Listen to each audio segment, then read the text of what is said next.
Alrighty then, it's time for a Jungle Vi game, the Queen of Jungle Assassins. Which one? And I'll explain it in a little bit. Because right now we're going to have a level 1 fight. Watch this. Lissandra is going to get caught. She's going to get destroyed quite a bit. And I'm going to go in there with a Q thinking I could snipe her. But it gets blocked by Singed. Then Tom is going to eat me. He's going to burn his flash to do that. Tom eat me and then throw me to his homies. I die first, then Tom dies, Tristana gets the first blood, and then they give chase. Right now, the Tristana is going to kill the Bard as well, so that's 2 kills for her. Fortunately for us, the enemy Lissandra gets shot down, Trundle shows up, and manages to kill the Tristana, so it's a 3-4-2. Though the first blood basically counts for 2 kills, and it goes both ways to the Tristana, so it's a big time play for her. She's got 2 Dwarven Blades and several potions. Now, I'm going to start off at Krugs because obviously that's where you want to start off with, and I have a Q, so that's really lame. Instead of taking W second, I take E second so I can do AoE clear the KFC and then the wolves, and then I'm going to go back to red buff once I get my W, because W is like your best clearing skill against the big fatties, and I didn't have it, so I don't want to take too much damage from the red buff before I get on their way, obviously. So I was able to maximize the smite and go about my day. Now, anyways, the whole assassin thing goes in place. I mean, to explain the whole assassin thing, much like Jarvan's really good at helping out assassins, that's what Vi does as well. She's not the best jungle assassin herself, but she's one of the best choices for assassin teams, because her ultimate basically allows you to set up for any picks. Tristana, if I alter, there's nothing she can do to stop it. Just alter with one button, she's gonna get caught, my teams can all dive on her or do something. Now watch this. Bard is being chased by the Gragas, and Tom and Tristana follow suit. Tristana has no idea I'm here, so I'm able to make a flash play with my Q and take her down before she can react properly. Tom, too, also gets very greedy on the Bard, and he gets killed as well. So this is a double kill for the Caitlyn, and it's a big deal because now she's going to get a BF sword. So this is a huge swing for bottom lane, and I don't have to worry about it. Also a big swing for me, too, since I was part of a kill, and I was part of an assist of a kill. Well, part of 2 assists, honestly. So that gets me an ultimate right off the bat, level 6. And I'm able to gank Singed. Singed knows I'm here, as you can see, but he starts running away as soon as I get close. I have him right Q, he flips me, and then I use my ultimate anyways. This is how you should have done it, how you should do the ganks against targets who can CC you or make a break for it. I've seen a lot of Vis use their ultimate immediately because they want to pull off that fancy Q combo right after. But honestly, that more than often will just screw you out of a gank. The Q combo I mean is, some people like to do, they ult with Vi, then auto attack, then Q, auto attack E. It does a lot of damage, honestly, especially if you're building glass cannon. But, by the way, I love this. The Bard actually baited the Tom into coming, and we just completely destroyed him. Anyways, I was saying, the combo does a lot of damage, and it's worthwhile doing properly, but on a gank, for gank purposes, if I had used my ultimate and tried doing that, the Cinch could have flipped me, and then I could have either missed my Q or he could have dodged it, and then we wouldn't have gotten a gank, because Trundle already burned his E, so there was no catching up to Singed anymore. Always use your crowd control last. That won't that's going to be worked to secure any champion if your other CC is suitable enough. Like if I knew the Singed could have dodged my Q initially, like I pretty much caught him by surprise, even though he knew I was coming, I could have started off with Q, but instead starting off with start off with my ultimate. Instead of starting off with Q is better. Same principle is going to apply here with this Lissandra. I'm going to wait until she's at the very edge of my ultimate to ult her, just so her E will fizzle. I travel with her, she gets killed, easy peasy, dead Lissandra. That's, again, one of the... I know I say it almost every game where I have a champion that can do tricks like this, but maintaining that patience is important in order to maximize your killing potential or your picking potential. And as I was saying, she's one of the best picks for assassin teams, but for a lot of other compositions, she doesn't work as well. Like for tank teams, obviously she's not that great. Her tank build isn't the best out there. Like if you want somebody that works in a way to pick off people, you might as well pick Jarvan, and so on and so forth. This is also why I gave her an A ranking in that one video I did the other day. She's a good champion. She works in almost any meta, but she's not like the best tank or peeler or any of that kind of stuff. So in certain metas that want you to have those qualities or certain matchups, she's not as valuable, but she's still a really good jungler regardless. So someone like Jarvan is just more versatile, more meta healthy than she is. But of course, in solo queue, it doesn't matter. You still pull off really badass things. Here, the Lissandra survives because she goes into her stasis form, and unfortunately, I blew my ulti thinking I'd be able to kill her before she had the chance to do that. I'm just assuming she's like mashed that button. Also, the Caitlyn went in a very, very stupid path, so she got herself destroyed. But the tower easily killed, and now we're in the defensive. So that didn't work out as well as we had hoped for. I know it was looking like a stomp, but by the fact that this game is going to take quite a bit, you know it's going to be quite a long one. Now, my build is Trinity Force and Black Cleaver. Well, I was going Trinity Force and I decided to get Black Cleaver because I'm going to go for the value damage item here. This also is not a pretty fight here. I just started hitting Gragas because I thought I could hit him for free, but unfortunately Bard and my other teammate just kind of scattered and died. Trundle doesn't want to fight, so we end up getting ourselves in a bad situation. I missed my Q, as you can see, and I die for basically no effort. And then my teammate unfortunately stood by too close and got himself killed as well. So yeah, we're kind of swinging it back to their corner. Trundle wants to just split push, and he's been yelling at us throughout most of the game. Trundle actually does a lot of damage and could have almost killed these two, but unfortunately the rest of his Tristana's homies is showing up to defend her. Yasuo comes in, doesn't manage to kill the Tristana no matter how hard he tries. She survives, and since she gets a double kill, and then Yasuo gets dropped, so 3 for nothing. We're already in a really bad spot now. I mean, we're now in a really bad spot. Trundle is going full split push build, so we don't have a tank either. So it's making my build sort of bite us in the ass too. So now we're in a really bad conundrum. We don't have a pushing composition in any shape or form. So there's absolutely nothing I can do. I was thinking that the Trundle was going to join us in team fighting, because honestly we'd have a good chance at that. But no, he wants to just split push, and while he can split push like a beast, and honestly, admittedly, he did a good job at that, the rest of us have absolutely nothing to do. I mean, Caitlyn can theoretically, well, not theoretically, she can just push the towers down by herself, but the rest of the enemy team has every power to just dive her and kill her, so doing so is very, very risky.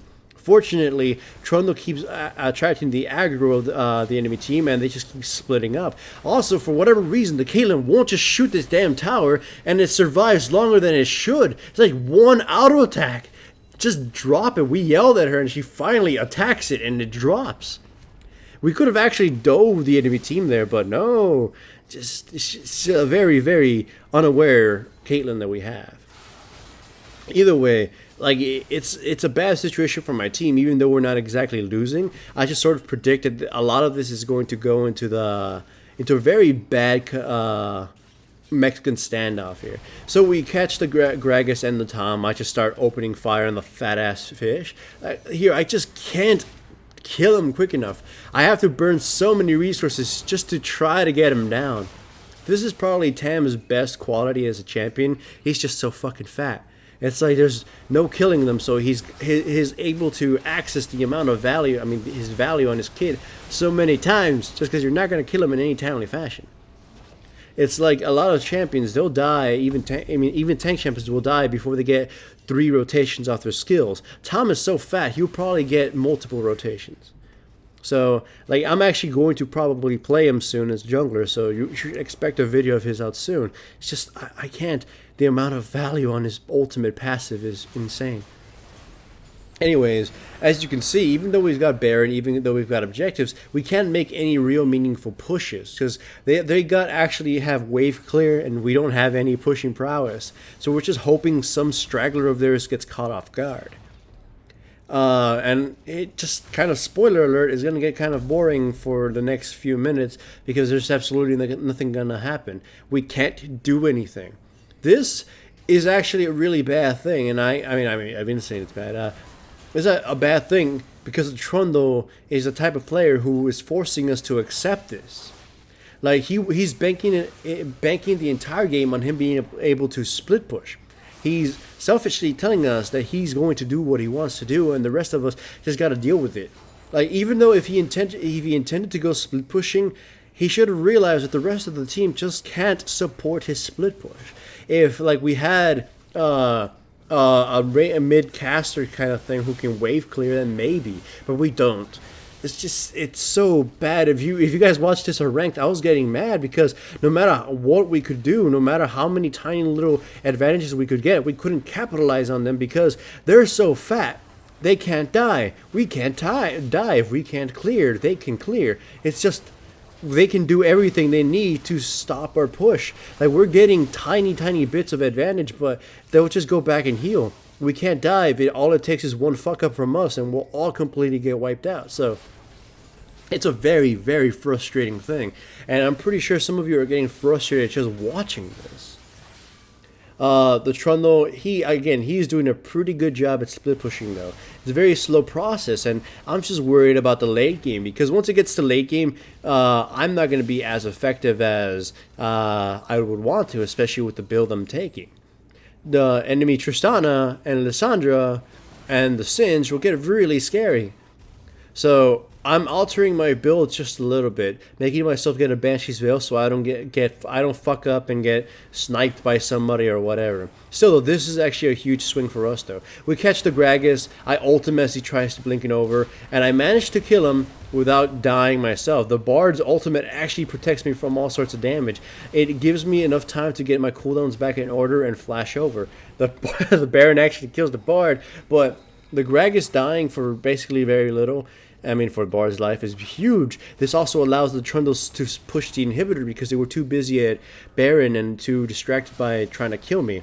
This also allows us to go for the Baron as well. But here is the dumbest engage I will ever fucking do, okay? Well, not actually right now.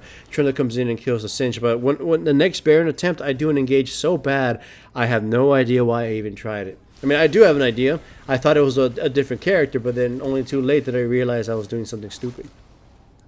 So, Trundle, as you can see, if he actually joined fights, he could fuck people up. But he's still wanting to split push. He's still wanting to ignore the team. So, we're just dragging this game out longer than it should be. My build is becoming less effective. Trundle's build has a risk of becoming less effective against someone like Tristana, and Caitlyn, you know, doesn't have as much of a late game as Tristana does. But watch this. This is fucking stupid. I have to admit, this is one of the dumbest things I ever did. I queued thinking that the Singed was Tristana for some fucking reason, but the Tristana's above there. As soon as I queued in, I'm like, wait, he's got too much health. This is not Tristana. I'm retarded. So I just get absolutely killed, and it leads to my teammates getting almost absolutely killed. It is so beyond stupid that I did that. I can't believe how dumb that was. If you were watching on stream, I was kicking myself for it. I'm like, I can't believe I did that.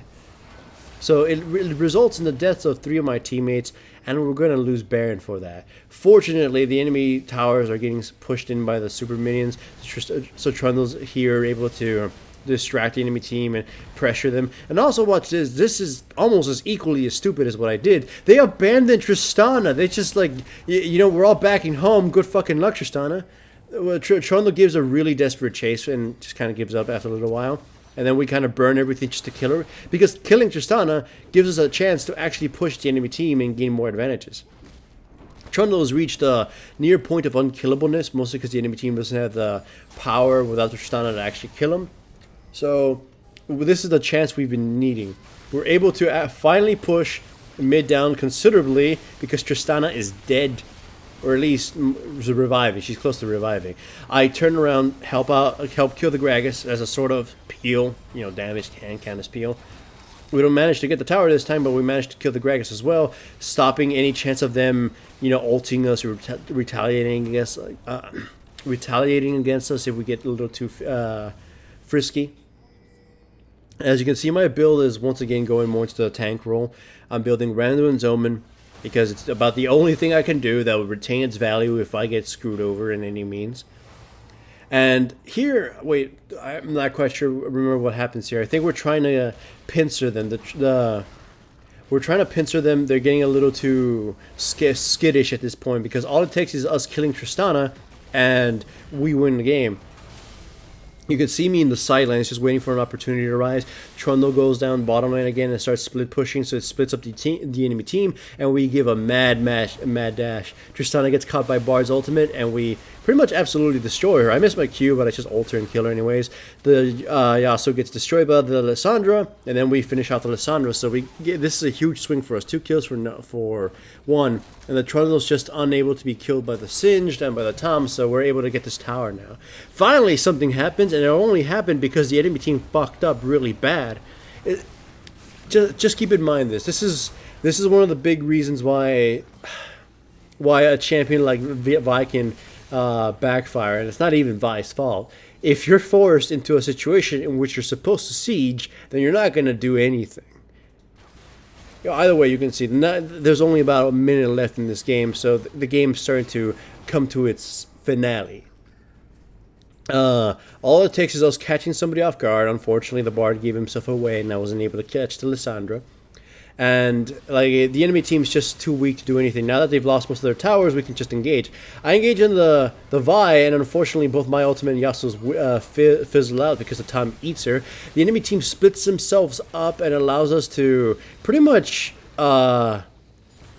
force all their ultimates. They burned so much doing this, and then the Devour from the Tom was questionable because now it allows me just to do a lot of damage to him, because now I'm not afraid of him using it on my other teammates or using him to dodge any other abilities. So we hurt him badly, we push forward, the super minions are coming through the bases, and that's pretty much GG. They can't do anything to stop all the super minions.